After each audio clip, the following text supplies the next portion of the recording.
Well, hello there, childcare boss and CEO. I'm so excited to be back today with another training for you. In today's training, we're going to continue to learn about creating a framework in your company, utilizing the Jumpstart School of Systems framework. Our framework will empower you to implement systems in a strategic way to help empower your team to move forward. All right.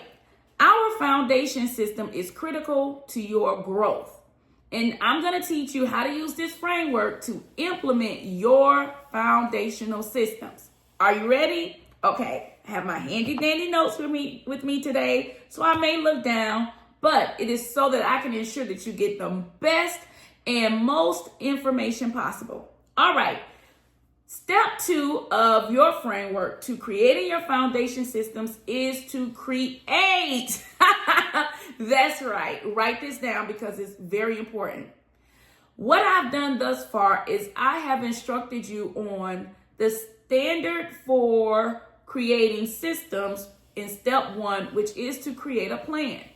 In the planning process, you are writing down what you feel will problem solve and jumpstart your program to having a standardized operation. Now that you've done that part, or you've been exposed to it, now let me lead you into the second step, which is create. Now, when it comes to creating, you are now taking those written processes and you are going to do the following. Number 1, you are going to create what we call a training framework. The reason why you want to create a training framework is because it will guide you on how to teach someone to follow your foundation system. For example, my client Ndidi, she came to a coaching session with her training layout sort of all over the place. And she had several things that she wanted for her team to do to prove that they understood what she wanted them to learn about becoming a part of her team and implementing her systems. So then I said to Ndidi, hey, we need to create your training framework so that no matter what topic you are training on, it follows a flow. So she decided that every topic that she would train her center director on would follow a flow.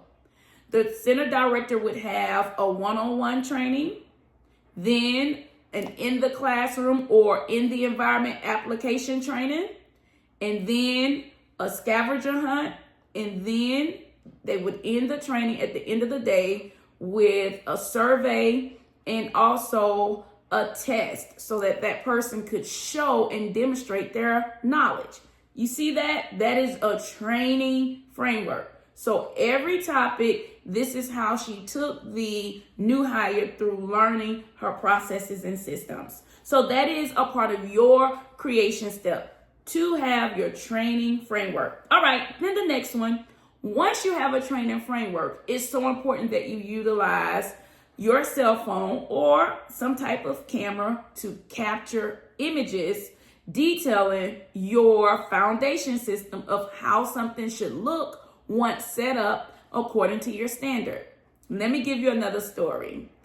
A few years ago, I implemented this process and we built a physical school of systems where owners travel in with their team so that they can be exposed to systems live and in action and also have hands-on training and learning around creating a reproducible process using systems.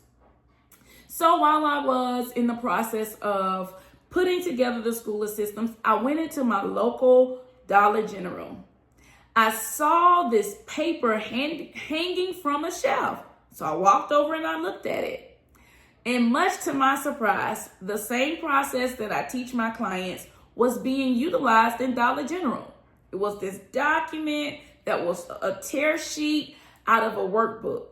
And on the document was the shelf of all the cleaning products with a shelf number, and it had digital images of the cleaning product.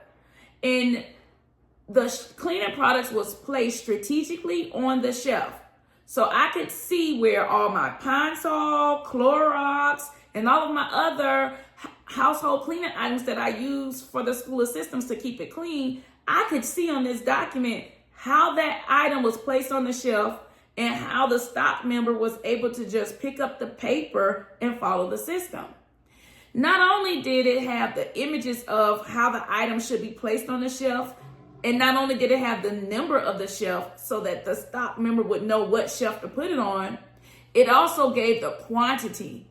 So they couldn't just put 10 of this or 5 of this because of their own choosing. They had to follow the written process. The written process included the image. So they knew that there must have been 10 Clorox bleaches, 10 Pine Sols, etc. When I saw this, I was highly delighted because it confirmed to me that this is how owners scale their processes, is by using images. I knew then by confirmation that I was on the right track. Now, that's a part of your creation phase. You want to now use images of the standardized setup that you've created in step 1. You want to now use images for that. I'm going somewhere, follow me. All right, so then the next one is you want to make sure that you incorporate accountability checklists. Now, I'm not talking about the regular checklist that you all have used for years, because apparently it hasn't gotten you to the place of scalability like you were once hoping. But these type of checklists are what we call accountability checklists. These accountability checklists coincide with the schedule of your operation. When you become a school of systems student, I can go deeper. However, but for right now, create an accountability checklist and we'll follow up and go more in depth. All right, so after you create your accountability checklist to be utilized to ensure that your standardized operation from plan 1 is actually being implemented in the classroom, you move on to the next step, which is ensuring that you have proper opening and closing processes. Here's another divine intervention. I remember I was struggling so much in my business with trying to understand how to manage it successfully. I prayed, and one day while I was in Walmart, again, shopping for my location, one day while I was in Walmart, the Holy Spirit spoke to me and said, look at what she's doing. I noticed that the customer service rep asked me to hold tight for just a moment because she needed to change out one cashier with the next cashier because it was a change of shift. And I said, okay. I noticed that she did something on the buttons, pulled the cash register, did something with the key, took the cash register out, picked up this document that was underneath the cash register, and the staff member went with her register on to the manager's office. The next cashier bought her tray out, did some numbers in the computer, the lady turned the key, and then the lady proceeded to ring me up. That to me was a divine revelation. The Lord spoke to me and said, this person is closing out after every cashier. Are you closing out your business? And I was like, closing out my business? No. So that's when I realized that I needed to strategically create a way for my company to be opened without my assistance, however, still having a level of accountability. And I needed a way for my company to be closed. The business of each day had to be closed out, and also to give me the information so that I can be sure that I have the data that I need as a CEO. So this is when we implement the creation of those processes during phase 2 of the create. Next, you want to take and ensure that all of your plans that you created in phase 1 are now being placed into a physical and digital manual. Physical manual, which means like a binder process with tabs and table of content, because you have users who still work in the childcare industry who need to have a quick reference guide. And then you want to make sure that it's digital so that you can always keep your SOPs, which is your standard operating procedures, current and up to date. And then you also have users who prefer to be able to self-educate as the need should arise. Next, you want to make sure that you have a quarterly training plan. Now, this is where a lot of you all haven't implemented this process in your systems, and this is your biggest challenge that I need for you to pay attention to so that you can solve. If you do not create a quarterly training plan, you will continue to have the same results. We implemented this process in phase 2 of the Create because there are ways that you can create a training plan for a year. And once you start utilizing accountability checklists, you gather what we call metrics or measurements, which give you an understanding of how things are going in your organization.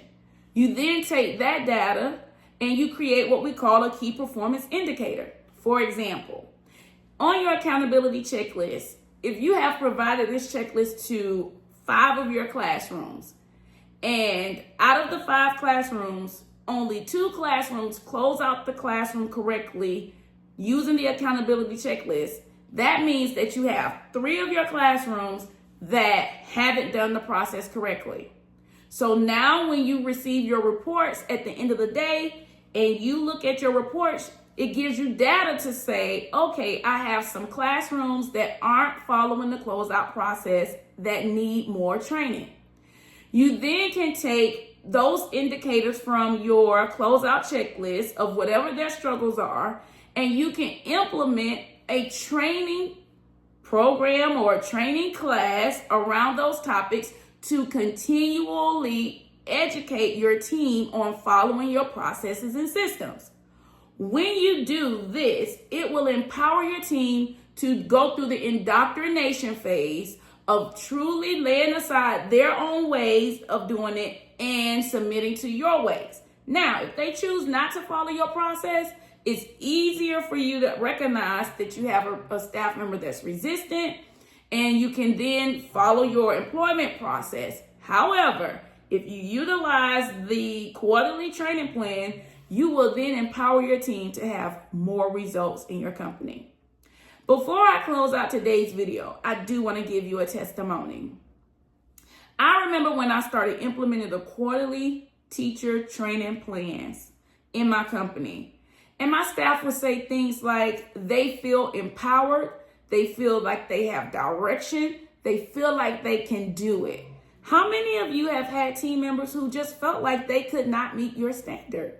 And when you start hearing remarks like, I got it now, I can do it, I got your back, I got you, I want to help you have a quality company, that's when you know that your training program is working. Well, all right, I have walked you through all of the 8 components to the creation phase. The next training will be on phase 3, which is the launch phase. This is going to definitely help you to move your team into implementation. All right. So don't forget, if this is new information for you, but you'd love to implement it in your program, then you are a great candidate for our conference. You can log on to jumpstartmychildcaresuccess.com and grab your ticket today. I look forward to serving you in your next video for the launch phase. Stay tuned.